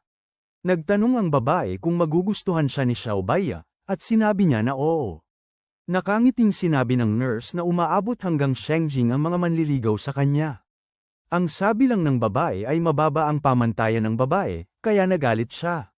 Sa labas, sinimulan ng ikatlong boss na bugbugin ang bida. Sabi niya hindi masama ang galaw ng bata, pero dapat kumalma siya kung ayaw niyang matalo sa 3 tira. Nakangisi, sinabi ng MC na 3 tira lang ang kailangan niya para kaya niya lahat. Agad-agad, sumugod ang isa sa mga alipor sa bata, pero sumingit si Jolie para iligtas siya. Sumugod siya at bumagsak sa ibabaw ng kaibigan niya. Nang makita ito, nagtanong ang ikatlong boss kung nagtatago ang bata sa likod ng babae para lutasin ang problema niya. Sinimulan ng mga tauhan na tawagin ang bata na duwag dahil nagtatago sa likod ng babae. Naiirita, sinabi ng babae na si Xiao Baiya ay isang taong hindi kaya ng bida at hindi dapat magmayabang. Pero sinabi ni Chen na tumabi siya, at nang marinig yun, basta umalis na lang ang babae. Tapos, pinapanta ng boss ang mga tauhan niya para habulin ang blonde. Sa galit na tingin, hiniling na lang niyo sa sistema na ayusin ito. Biglang may dumating na sasakyan. Isang babae na nagsimulang pag-alitan si Xiao, kaya napakilos siya. Siya si Gao Zihao, ang panganay na anak ng pamilya Gad, isa sa 3 malalaki sa Zhang. Nang makita siya, nagtataka ang bida kung bakit sobrang galit siya, halos 10 beses kaysa karaniwan. Sa puntong ito, nagalit si Lei at tinanong kung nasaan ang mga mata ni Chen. Tapos, nagpakilala ang blonde sa bida, at ang kaibigan niya, na inggit, tinawag siyang nakakadiri. Bigla, sumulpot si matandang Qin. Sinabi ni Gao sa matanda na ikinagagalak niya itong makilala at sinabing napakagaling ng kanyang mga kasanayan sa pagbabago ng genes. Sabi niya, ang teknolohiyang ito ay maaaring magpabago sa sitwasyon sa panahon ng sakuna kung ibabahagi, at tinanong ni Chen kung kailangan itong mapunta sa pamilya Gao. Ipinaliwanag ni Zhou na ang kanyang pamilya ay may isang mahusay na grupo sa pananaliksik sa genes, na may kumpletong gamit at teknolohiya. Nakangiwi, nagtanong ang babae kung bakit hindi na lang gawin ng pamilya niya yun mismo, at lalong nagpainit ito sa ulo niya. Ngayon, sinasabi ni Harris sa anak na pag-isipan ito at sinasabing ang pamilya niya ang pinakamagandang mapagpipilian para maglingkod sa kahit sino. Sumingit naman ang MC at sinabing mali siya ng kinakausap, na lalong nagpagalit sa kanya. Tapos, sinabi ng matanda na medyo may diferensya ang teknolohiya niya sa pagbabago ng genes na ginawa niya. Biglang sumulpot ang bully na kulay ube ang buhok at nagtanong kung tapos na ba silang mag-usap. Nagtanong ang babae kung ano ang ibig niyang sabihin, at hinihingi ni Joe na ibigay na nila ang datos sa pagbabago ng genes. Sabi ni Gao, gusto raw ng lalaki ang lahat, at sinabi niyang kailangan daw siyang suyuin ng lahat ng pamilya kung makukuha niya ito. Sa puntong ito, sinabi ni Yu na mayabang ang amo at nagke-claim na may suporta siya mula sa samahan ng hayop. Nang marinig ito, bumunot si Joe ng baril, sinasabing hindi siya kumakain ng gulay lang, at sawa na siya sa bata. Galit na galit, inutusan ng amo ang mga tauhan niya na ipasok ang lahat sa gusali, at ginawa nga nila. Sabi ni Joe, pinapaalis ni Chen si Xiao sa lahat para itago ang research, pero sabi ng kapatid niya, hindi ganun kalalim ang utak niya. Ngayon, sinasabi ni Old Qin na nagtitiwala siya sa galing ni Chen na ilabas sila ng ligtas. Dahil wala ng ibang pagpipilian, nagtiwala na lang ang mga Harris sa sinabi ng matanda. Samantala, pinasabog ni Xiao ang isang bomba sa labas. Binato niya yun sa gusali, at boom, sumabog. Nakangisi, sabi ng lalaki na hindi na gising ang bata, dahil hindi rin siya makagising. Tapos, nagtanong ang isa sa mga kasama kung sapat na yun, at sabi ng boss na marami silang ginamit na pampasabog. Pero may lumitaw sa likod. Ang hero, na nagsasabing huwag makipaglaro sa apoy ang lalaki. Gulat na gulat si Xiao at nagtaka kung halimaw ba ang batang ito. Ngayon, sinabi ni Joe sa boss na talo na siya. Pero sabi niya na minamaliit siya nito. Tanong ni Gao kung akala ba nila na kaya nila sila sa pamamagitan lamang ng ilang sandata. Pero bamulong siya sa MC at nagtanong kung walang cooldown ang kanyang mana, at sabi nitong hindi niya alam. Nang marinig ito, natigilan ang babae at nawala ang kanyang kumpiyansa. Pagkatapos, inutusan ni Xiao ang kanyang mga tauhan na bumaril. Sa isip ng lalaking blonde, alam niyang napakaraming armas at hindi siya makakatakas. Desididong sumubok, ginamit niya ang kanyang kapangyarihan para gawing mga larwang baril ang armas ng mga tauhan. Nang makita ito, ang ikatlong boss ay kinabahan at naguluhan. Pagkatapos, may sumigaw na ang mga armas ay nasa kanila. Siya pala ang bully ni Wei kasama ang kanyang mga kasamahan. Agad-agad, sumakay ang bida sa kotse, at lahat ay umalis. Sa loob ng kotse, binalaan ng isa sa mga bata na may parating na ulan ng asido. Sa nakakatawa at magulong paraan, nagsiksikan ang maraming tao sa kotse. Kasama ang bida na nagsabi sa driver na pumunta sa eskwela. Nang marinig ito, lahat sila ay nagpanik dahil ang lugar na iyon ay delikado at maraming zombie. Nakangisi, sinabi ng bata na bilisan ang takbo.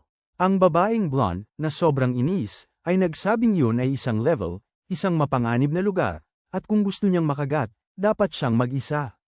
Tapos binanggit ng bully na nandito na ang acid rain, at humanga ang mga matatanda na nabuo mo pa rin ang kotse. Sabi ng bida, hindi niya kayang harapin mag-isa ang apocalypse, kaya tutulungan niya ang lahat na mag-level up para protektahan ang kanilang mga mahal sa buhay. Sa elementarya, isang demonyong pusa ang sumulpot sa dalawang bata. Sumusugod ito, pero pinalo ito ni Wei ng malakas. Sabi ng lalaki na hindi na kailangang mag-alala ang kahit sino tungkol sa mga zombie dahil nandito siya.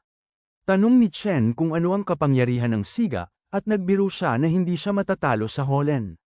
Lumalabas, dahil sa kapangyarihang ito, walang katapusang Hollen si Wei, at pinapalakas din ito ang iba pang kakayahan.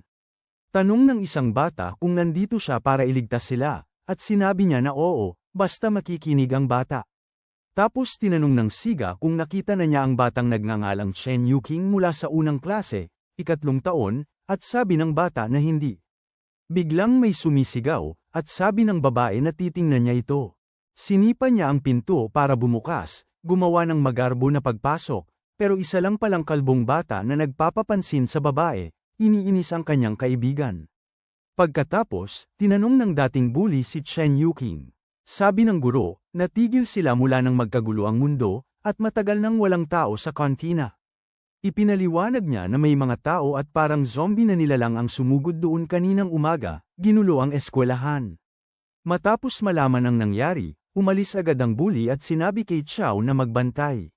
Sa ibang kwarto, nakita niya ang pangunahing lalaki na sinasaktan ng isang lalaki. Nagtataka, nagtanong si Wei tungkol sa lalaking binubugbog, at nagsimulang magpaliwanag ang bata. 10 minuto ang nakalipas, hinahanap ng bida si Xiaoqing nang may lumapit sa kanya. Sabi ng lalaking blonde, kapatid daw siya ni Yuqing at gusto siyang iuwi, pero pinatunayan ito ng mga taong naroon. Naguguluhan, sinabi ng bida na hinahanap niya ang kapatid niya sa paaralan linggo-linggo at tinanong kung hindi ba siya kilala ng lalaki. Pero sabi ng lalaki, hindi niya basta-basta mapapayagang sumama ang bata sa kahit sino maliban na lang kung mapatunayan niya. Nakapamaywang, sinabi ni Yu na kainahinala ito at walang batang maaaring manatili maliban na lang kung mapatunayan niya na guro siya. Tapos tinanong ng lalaki ang mga bata kung sino siya, at sumigaw silang lahat, "Teacher, Zhao." Nakangisi, sinabi ng lalaki sa bata na umalis na. Pero sabi ng MC, hindi raw yun patunay ng kahit ano dahil hindi siya naniniwalang kapatid siya ni Xiaoqing. Nang marinig ito, nagalit ang lalaki. Pero nagbiro ang bata na baka hindi raw siya si Professor Zhao, kundi isang mutant na may brain freeze. Seryoso ang mukha ng bida nang sabihin sa lalaki na tawagan niya ang nanay niya para patunayan o kaya'y mapapahamak siya. Inis na inis, sumugod ang guro, pero nabara ang kanyang suntok na parang wala lang. Sinabi ng bida sa kanyang kapatid na magtago ng mabuti, at sumagot ang bata na nakatago na siya. Nanginginig sa takot, nagmakaawa ang guro sa bata na huwag gawin ito. Pero naputol ang kanyang pakiusap ng isang malakas na suntok mula sa MC, dahilan para tumilapon siya. Sa sandaling yun, dumating si Wei at nagtatanong kung ibinaon ng buhay ng bayani ang kanyang kapatid. Pero biglang sumulpot ang bata at tinawag ang kanyang kapatid. Nagtakbuhan sila sa isa't isa at nagyakapan. At sa likod, nagbibiro ang bully na hindi pa tapos ang selebrasyon ng kanyang kapatid. Pagkatapos, nagtanong si Yu tungkol sa Jaiho ni Gao at sa iba pa, at sabi ni Wei na hindi niya alam. Pero hinuha niya na marahil tinuturuan ni Gao ang mga zombie kung paano magbasa. Samantala, sa ibang lugar sa paaralan, nag-iihaw ng zombie si Harris, at sinasabing baguhan ito na gumagawa ng mga maling desisyon para mabuhay. Iniunat niya ang kanyang kamay at sinabing papanuurin niya ang pagbabago ng halimaw. Mula sa malayo, sinabi ng bully na nakakatakot ang lakas ng loob ng isang mayaman. Tumatawa, sinabi ni Chen na parang sasaang lang ni Tang, nagalit ang babae dito, at ang kanyang galit ay umakyat sa 6,000 na nagdulot ng gulo. Sa sandaling ito, Lumapit ang guro at tinanong kung silang lahat ay may kapangyarihan. Habang hinihila ang tenga ng kanyang kaibigan, sinabi ni Harris na oo, at sinabi sa lahat na umalis na agad doon. Nagpasalamat ang babae sa grupo, pero ang mga bata naman ay nagsabi na walang anuman, basta huwag lang magpabayani ayon kay Isis. Nagtataka si Gao kung hindi sinulit ni Yu ang pagkakataon, tapos biglang, sinabi ng sistema, "Congrats, nakakuha si Yu ng 10 milyon." Nakatitig lang siya, nag-iisip, cha-ching, na ibaba na.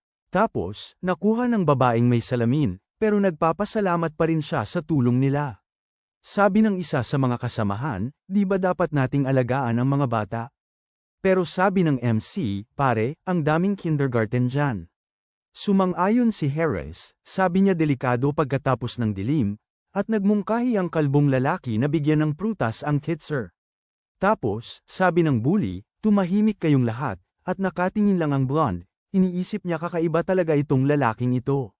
Biglang, tumunog ang alarma. Sabi ni Gao, babalayan, malapit na ang mga halimaw. Sumisilip sa labas, alon na parang asidong ulan pa rin ang bumubuhos, mukhang dito na tayo sa school matutulog. Sa sinabi niyang yun, sabi nung bida, unang hakbang, alisin lahat ng mga nakatagong panganib. Sabi naman nung bully, ako nang bahala sa mga gitnang palapag, hindi ako pumapalya. Samantala, sabi ni Harris, malapit na tayong matagpuan ng pamilya Gao. Naglalabanan ang lahat laban sa mga halimaw na zombie. Sabi nung bida, kukunin ko si Lolo Chin, tapos isasara natin ang school. Nakakagulat, kalmado lang si Lolo, nagtatablet pa habang may zombie na kumakatok sa bintana.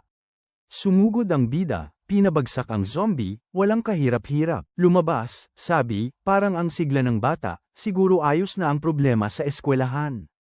Maya-maya, sinugod nila ang eskwelahan, at sabi nung lalaki, kasalanan to ng nurse.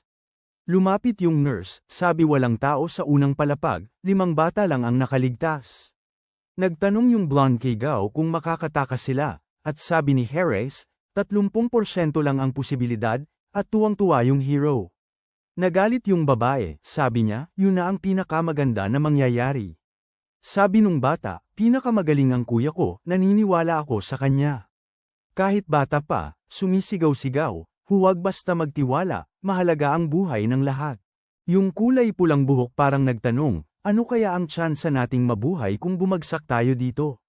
Sabi nung mayaman, 100% kung hindi tayo makita, wala kung makita tayo. Nakangising sabi nung bida, ang saya nito. Tanong ni Shiner kung talagang zero kung may kakayahan, sabi nung isa pang blondie, oo, ganun din kung tatakas tayo.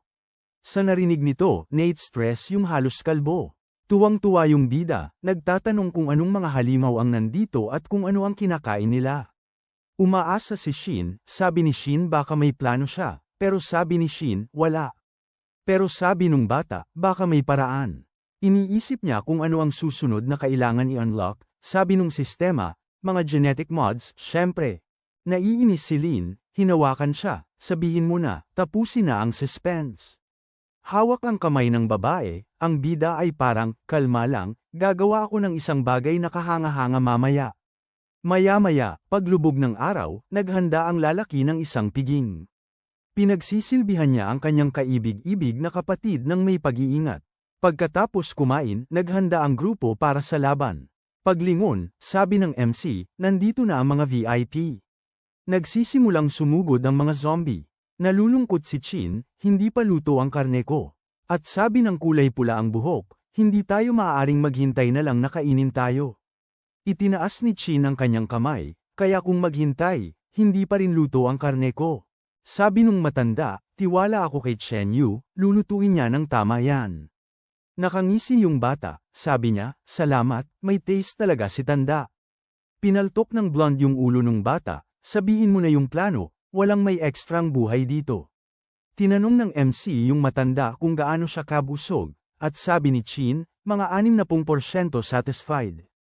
Nag-iba ng tono, sabi ng hero, yung mainit na alak ay inihain para pabagsakin si Huashong, at ngayon, ihahain niya ang karne ng halimaw. Pinapanta ng blonde si Zuolei para tignan ang kalaban, pero walang away, at pinakiusapan si Faye na gumawa ng fog. Binanggit niya na parehong pangmalawakan ang atake ni Wei at nung influencer. At sila'y magpapahinga hanggang sa dumating ang mga halimaw sa palaruan. Sumingit si Harris, sinasabing kaya rin niyang manakit sa maraming lugar. Pero sabi ng MC, siya ang lihim na sandata, itago para sa malaking sandali. Samantala, sabi ng babaeng pula ang buhok, siya'y suporta at magpaplano kapag bumalik na si Zhuo Lei. Tapos sinabi ng leader kay Fei na sumama kay Chuyao saan man siya pumunta, at nagtanong ang bata kung ano ang plano ng bayani. Ngumingisi ng nakakatakot si Yu, sinasabing sasalubungin niya ang kanyang mga bisita. Sa labas ng paaralan, sumulpot ang isang zombie. Dumating ang bida at tumama ang kanyang suntok, pero pagkatapos, tinamaan ang zombie ng isang holen mula sa malayo. Sinasabi ni Wei sa lahat na tigilan na ang pangungutya sa kanya. Nakapamaywang, sinabi ng influencer na hindi naman ganoon katalino ang mga halimaw, at nag-overreact lang si Miss Gao. Hindi sumang-ayon ang babaeng pula ang buhok, sinasabing ang usok ni Fei ang nakapagligtas sa kanila, kundi sana ay nagkagulo na ang mga zombie sa party. Habang nagtatalo sila, gumagapang ang isang zombie at nagsimulang masunog. Nang makita ito, sinabi ng mga babae sa blonde na umalis na. Bigla, isang malakas na ingay ang nakapagpagulat sa lahat. Nagalit si Gao at tinawag na tanga ang bida. Sinabi ni Lei na tutulong siya, at nagbiro ang blonde na okay lang kung gusto niyang sumugal, basta huwag lang siyang mangdamay ng iba. Inis, nagtanong si Joe kung ano ang ibig niyang sabihin, at ipinapaliwanag ni Gao na kahit ang mga pampasabog ni Xiaobei ay hindi napigilan ng bata. Nagkibit balikat ang kanyang kasama, sinasabing hindi dapat medyenarte si Shu, apokalipsis na. Nang marinig ito, iniisip na lang ng blonde kung paano nakaligtas ang bata sa mga pampasabog na iyon, kaya malamang ay ayos lang siya. Bigla, isang pinto ang sumabog ng malakas. Mula sa balkonahe ay pinapanood ng tatlong babae na si Zhou Lei pala yun. Sabi ni Chu kailangan niyang bumaba, pero pinipigilan siya ni Wei, sinasabing ang lalaking iyon ay parang immortal na ipis. Nakangisi, sumang-ayon ng influencer at sinabing hindi bibiguin ng kuya ang sinuman. Nag-aalala, pinapanood na lang ng redhead, umaasang hindi mapapahamak ang kanyang kaibigan. Sa labas, inuubo ang bata dahil sa usok. Nagbiro ang bida na may mga halimaw na kumakain ng hilaw, pero itong isa gusto ng barbecue. Nang marinig ito, sabi ni Fei siguradong magiging boss ang bata. Patuloy ang bida, sabi niya maliit na hakbang para sa zombie, malaking hakbang para sa mga halimaw. Nagulat ang lahat dahil si Chen Yu ay nagpapalamig lang sa usok, tumatawa. Napahiya si Lei at nagtanong kung nilalamig siya. Naguluhan siya. Tapos napansin niyang wala na ang mga damit niya. Nagmadali siyang nagbihis, at mas maraming zombie ang dumating. Sabi ni Joe kailangan ng seguridad ng gusali, kaya aalis na siya. Nang makita ang sangkawan ng mga zombie, nagtataka ang babaeng kulay seryang buhok kung kaya ba itong harapin ni Chen Yu. Sa balkonahe, naghahanda si Wei na magtapon pa ng mga holen. Isang zombie ang sumusulpot sa protagonista at gumagawa ng isang mabahong atake. Nabahala ang zombie sa amoy ng bata. Sa panunuya, sinabi ni Yu na kumakain siya ng mabuti na nagpagalit sa zombie. Pagkatapos ay hiniling ng bata kay Sinner na gawin ang kanyang gawain, at nagtakip ng tainga si Wei. Gamit ang isang megaphone, nagsimulang magsalita ng walang saysay ang influencer na parang mga mura. Nahilo ang mga zombie dito. Nagtatakip ng tainga. Sinabi ng bata na ito ay kahanga-hanga, ngunit nagsisimulang malaman ng ilang zombie kung saan nanggagaling ang boses. Nag-aalala, nagtanong ang social erang kung ano ang ginagawa ni Chen Yu. Sabi ni Chin, lahat ng halimaw mula sa ipinagbabawal na lugar ay papunta sa kanila. Nag-aalala si Fei, sinusubukang protektahan ang kapatid ng kanyang amo. Lumuhad siya at sinabi sa batang babae na tutulungan niya si Ate Chuyao at sinabi sa kanya na bumalik sa kwarto. Nagbigay ng lollipop, sinabi ng batang babae na dapat siyang bumalik na ligtas. Nakangiti, tumanggi ang bata, sinasabi na hindi siya kumakain ng merienda ng bata. Pero nagpasalamat sa kanya sa pag-alala. Nag-aalala, sinabi ng babaeng pula ang buhok na mas maraming halimaw ang dumarating. Kabaligtaran ang nararamdaman, kalmado lang si Shears, sinasabi na kontrolado ni Chen Yu ang sitwasyon. Pero sabi ni Wei, hindi, ang lalaki ay nagdadala lang ng gulo. Samantala, isa sa mga tripulante ay nagpapalamig kasama ang kanyang boss, na nagsasabi, natatakot ka bang mamatay? Yung halos kalbo ay sumagot, hindi, malas yun. Tapos yung pangunahing lalaki ay nagsabi, Hoy bata, bumalik ka dito. Habang humihit-hit, sabi naman ng mga tauhan, wala ang barkada, IB Toast, at itong mga matinding talento. Kalimutan na, pagkuha sa baril, sinabi ng bida, pare, ang paninigarilyo ay masama sa kalusugan. Habang binibitawan ang aral na ito, papalapit ang isang grupo ng mga zombie. Nakapamulsa, sabi naman ng MC, huwag mong guluhin ang aking astig at gwapong dating. Tapos sabi naman ng tauhan, didikit na ako sa boss mula ngayon. Nakangisi, parang sabi ng bida, system, gawin mo na. Tapos biglang, nakakuha siya ng 43,000 puntos ng galit, ipinagpalit niya sa mga astig na pagpapahusay. Binuksan niya ang mga genetic mods, kapangyarihan ng liwanag, at echo domain, walang problema. May kakaibang pakiramdam, sabi ng bata, magiging kalmado ang gabing ito. Sobrang bilis, naglabas ang bida ng mga power-up. Ininom niya ito, at boom, nagliliwanag siya na parang Super Saiyan. Mula sa malayo, sabi ni Chiang, anong binabalak ng bata?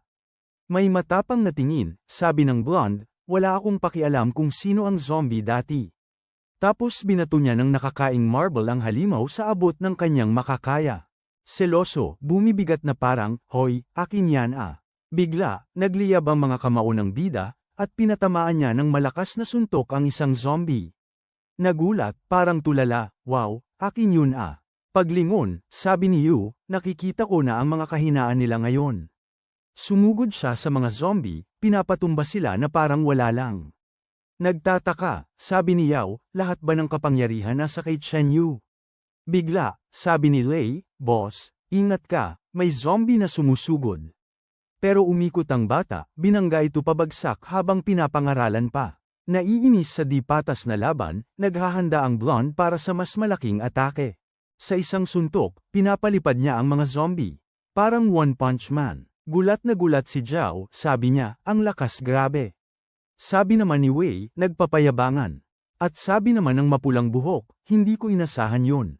Tinitignan-tignan ni Gao, sabi niya, kapag sumikat siya ng ganito, mapapansin siya ng malaking boss. At sabi naman ni Chin, may mga dahilan si Chen Yu. Biglang nag-vibrate ang phone ng influencer, at sinagot niya. Madaling araw, tuluyan ang napabagsak ng hero ang huling halimaw. Tapos dali-daling lumapit yung blonde, sabi niya may gulo sa West District, hinihiling na sumama siya. Nang uuyam na sabi ni Yu, napahamak ba ang pamilya Gao? Ano naman sa akin? Hindi siya pinansin, sumigaw lang ang babae para lumapit siya. Kaya, umalis ang grupo sa eskwelahan, patungo sa kanluran. Maya-maya, nagbavlog si Chen, tinatawag ang sarili niyang isang magaling at kaakit-akit na user, at iba pa. Ibinunyag niya ang tungkol sa sistema ng basura na natuklasan niya, sinasabing makakabili siya ng kahit ano mula sa tindahan nito. Malaki ang kikitain ng bata kung iinisin niya ang mga babaeng mahilig sa basura o ang mga diyosa ni Wu. Kasama sa grupo niya si Zhou Lei, na gustong-gusto ang away, at si Lin Beiwei, ang dating nambubuli. Kasama rin sina Fei, Qiu Yao, yung babaeng kulay pula ang buhok, at si Sun Shiner, ang influencer. Panghuli, si Gao Jieu na galing sa mayamang pamilya, at ang kapatid niyang si Chen Yuqing.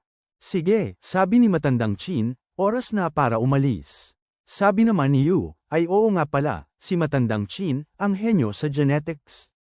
Tapos nagtataka yung blonde kung mga halimaw ba o tao ang gumugulo sa kanluran, kung nasaan ang pamilya Gao. Maya-maya, pinahinto sila sa daan. Isang babaeng bughaw ang buhok ang lumapit, at sinabi ng blonde kung sino siya.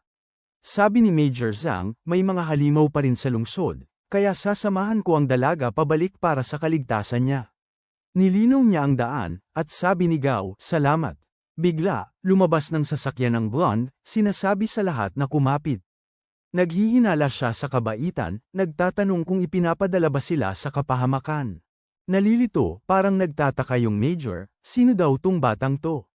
Tapos, dumating yung mga tauhan niya at ipinakilala siya bilang malaking boss, ang pinakamalakas, walang talo sa buong universo. Pagkarinig nito, nainis yung babae, nagtataka kung saan nanggaling tung taong to. Sumingit yung bida, sabi niya alam niyang pinapuna niya ito, at nagbabala yung Major na naglalaro siya ng apoy. Sinubukan ng opisyal na suntukin yung bata, pero hinarang niya ito na parang wala lang. Ngumingisi, tinanong niya kung ibibigay ba niya yung numero niya kapag natalo siya. Pero binaril lang siya ng Major gamit yung isa niyang kamay, at bumagsak yung leader sa lupa. Sinabi ni Jiang sa bata na kay Haring Impyerno humingi ng ganoong pabor. Nakatingin pababa, sinabi ng Major na ito ang nangyayari kapag nakialam ka. Nang makita ito, tinawag ni Gao si Jiang Ling, tinatanong kung paano niya nagawa iyon. Sumagot ang opisyal, sinasabing Major siya sa hukbo, hindi personal na tagabantay ni Gao, kaya hindi niya kailangang makinig sa spoiled brat. Sumingit si Qiu Yao, sinasabing hindi basta-basta pwedeng pumatay ang babae, kahit pa sundalo siya. Balewala lang kay Jiang, hindi siya apektado. May nagsabi na napakagulo nito at hindi kayang kontrolin ang lahat. Sinang-ayunan ito ng militar, sinasabing walang makakapigil sa kanya kung magdesisyon siyang alisin ang isang tao. Palat tayo ng usapan, sinabi ni Jiang kay Gao na naghihintay ang presidente. Sabi ng influencer na may kainahinala sa babaeng ito at hindi sila dapat sumama sa kanya. Sabi ng Major na wala siyang ideya kung ano ang iniisip ng duwag na yun, si Xiao Baya. Nagreklamo siya tungkol sa kung gaano kasama ang swerte na ipadala para hulihin ang mga taong katulad ng grupong ito. Nakangisi, sabi ng bida na maganda ang ipinakitang lakas militar, at nagulat ang babae na buhay pa ang bata. Ginaya ni Chen ang gulat niyang mukha, kaya lalo siyang nagalit. Nakahanda ang kanyang baril, sinabi niya na akala ng bata na napakagaling niya, dahil lang mayroon siyang mga kapangyarihan, at napakabobo nito. Sabi ni Jiang na nabanggit ng ikatlong master, si Xiao, na kung hindi nila kayang hulihin ng buhay ang mga tao, baka kailanganin nilang ilabas sila. Walang takot, sinabi ng bayani na ang mayor ay naging sunod sanier na lang ng iba. Nagalit ang babae at tinangkang barilin, ngunit naiwasan ito ng bata. Nagpaputok sila at ang kanyang mga tauhan, ngunit naiwasan ng bida ang lahat ng mga bala na parang nasa isang video game. Hindi nagtagal, napagtanto ng militar na naubusan na siya ng bala. Sumulong si Yu, sinasabing pwede siyang sumigaw kung gusto niya, at muling tumimo sa kanya ang kanyang mga salita. Dahil wala nang ibang pagpipilian, sumugod si Jiang para makipagsuntukan, ngunit naiwasan na naman ito ng bata. Pagkatapos maiwasan ng isa pang suntok, sinabi ng bida na ipinadala ni Xiao ang opisyal ng militar para asikasuhin ang kanyang mga tauhan. Kinakabahan, napagtanto niyang muntik na siyang mahulog sa patibong ni Xiao Bai. Sumingit si Gao, sinasabing may traidor sa kanluran, at dumating si Major Jiang para makipagkita sa grupo at alisin ang traidor. Pagkarinig nito, sinabi ng opisyal militar na handa siyang maglingkod sa dalaga, at lumuhad sila ng kanyang grupo. Naguguluhan, iniisip ng bida kung para lang ba sa pangunahing tauhan ang ganitong bagay. Tinanong ni Wei kung ano ang iniiyak niya, at sabi ni Chen may mga tao talagang minamalas. Samantala, sinabi ni Xiao sa pinuno ng pamilya Gao na medyo mahigpit si Jiyu, at dapat siyang gumawa ng tamang desisyon para sa kanya. May nagbanggit na ayaw na raw magkamali muli ng grupo, at tinanong kung nasaan ang dalaga. Sabi nung bata na kulay ube ang buhok, nagpupuyat daw siya kaya nasisira ang pandinig at memorya niya. Biglang may sumipa ng pinto. Si Major Jiang Ling pala, nagre-report para sa kanyang tungkulin. Nainis yung isa, tinatanong kung anong ginagawa ng isang sundalo dito. Sakto namang dumating si Jiyu, tinulak yung nambubuli sa abot ng kanyang makakaya. Nagalit ito, sinasabing hindi na siya takot sa kanya, pero sinampal lang siya nito. Nagngingit-ngit sa galit si Xiao, tinawag siyang Lisha at sinabi na atali ang blonde at dalhin palayo. Kinuha ang kanyang sandata, sabi ng opisyal na perpekto ang plano at hindi rin siya mahina. Habang hindi napapansin ang sandatang nakatutok sa kanya, patuloy pa rin sa pagtawa si Xiao, sinasabing magiging masaya siya ngayong araw.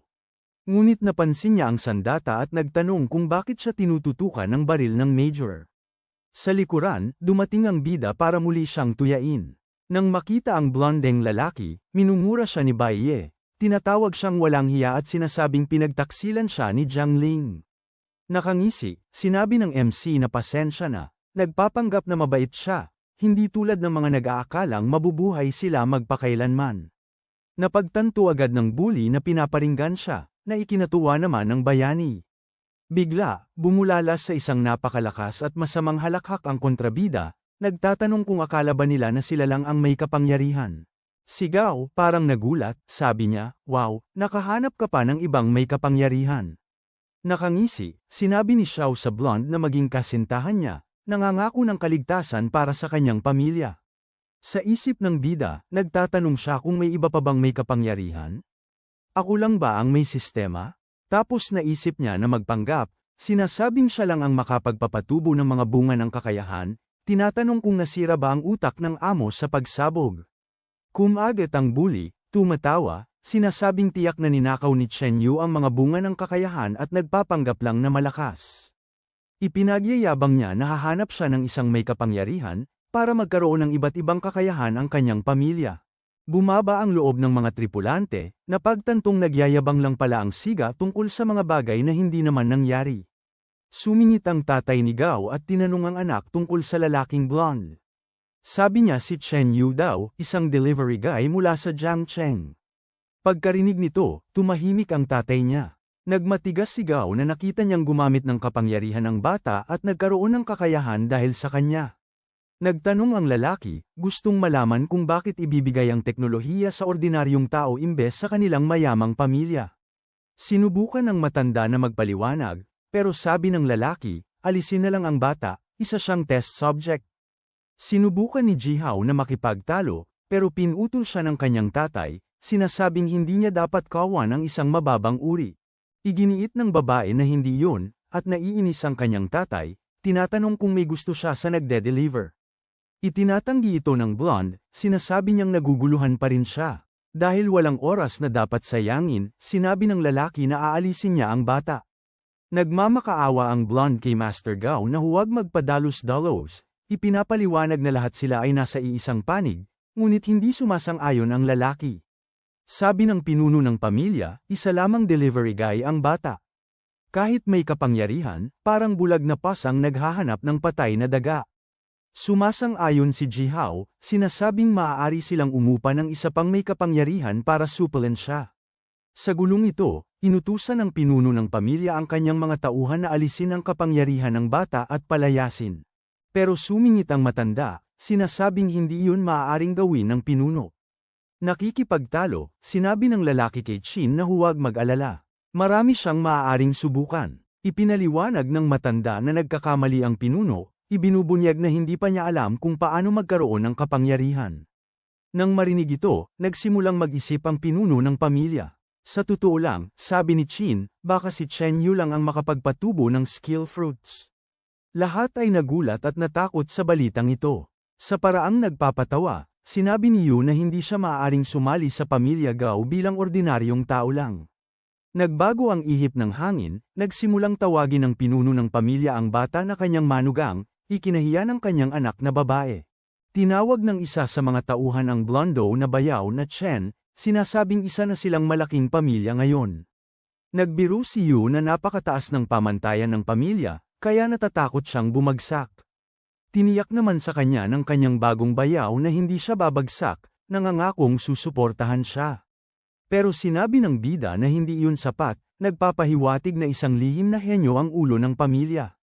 Nainis ang blondo, sinasabing nagmamayabang lang ang bata, dahil lang sa nakakuha siya ng kaunting respeto. Sumingit ang tauhan, sumasang-ayon sa bayaw, sinasabing kaya niyang magtakda ng kahit anong kondisyon. Lumiwanag ang mukha ng bida, nagtatanong kung kaya niya talaga. Sinabi ng ulo na kaya niya, basta't kaya itong gawin ng pamilya Gao. Sinimulan ng bida na titigan ang blondina, kaya siya'y napakilos ng hindi komportable. Agad niyang sinabi na gusto niyang pakasalan ni Bei ang anak ng pinuno. Lumuhad ang lalaking kulay ube ang buhok, nagmamakaawa sa kanyang magiging biyenan na pumayag. Nahihiya, tinanong ni Jihao kung gusto bang mamatay ni Chen Yu. Kinakabahan, sinabi ng bata na biro lang yun, sinasabi sa kanya na huwag itong seryosohin.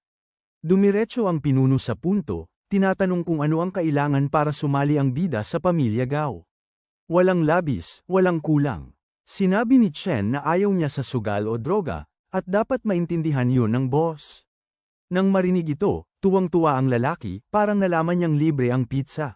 Nakaluhod si Xiao, sinasabi sa blonde na hindi dapat pagkatiwalaan ang bata, parang ganon. Pero si Jihaw naman, parang, hoy, nambubuli. Naglaho. Tapos isa sa mga grupo ng bayani lahat. Bakit hindi na lang sakupin ang kanlurang bahagi imbes na magtrabaho para kay Mr. Masungit? May plano si MC, pinapaniwala sila na kalmado ang lahat para mawalan sila ng pag-iingat. Tago, tago, sabi ng kaibigan niya, parang nag-aalay sa gabi. Pero sabi ng bata, hindi, itinatago lang natin ang ating lakas, naghihintay ng tamang pagkakataon. Sabi ng boss ng pamilyang Gao, siguro mamaya na.